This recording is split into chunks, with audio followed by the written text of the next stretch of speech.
What does climate change mean for Florida? Climate change is caused by long-term shifts in temperatures and weather patterns, and while some of these shifts can be natural, human activities are the main reason for these changes.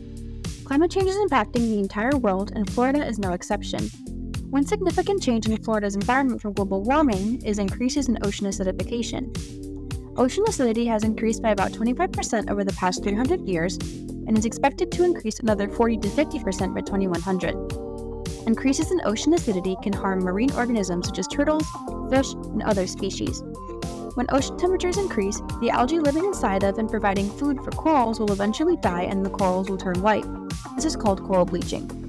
Coral reefs provide homes for many ocean creatures, and harming them will negatively impact Florida's marine ecosystems. Another change is increasing sea level. Around Florida, the sea has been rising at a slow but constant rate, and sea levels along the coast are predicted to rise between 1 to 4 feet in the next century. This is because of ocean warming and the melting of ice caps and glaciers in Antarctica and Greenland. Rising sea levels can erode beaches, submerge dry land, and increase the risk of coastal flooding. One more change is increasing saline levels in the Everglades. Climate change will likely increase the need of fresh water by more than 25% during the next half-century. Rising sea levels will cause salt water to mix with fresh water in the Everglades, threatening plants and wildlife that do not tolerate salt water.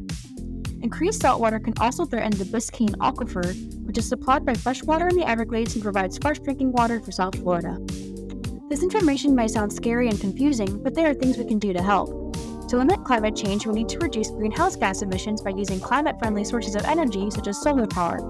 By making efforts to protect and restore Earth's ecosystems, we could slow climate change by up to 37% in 2030. Together, we can make a change.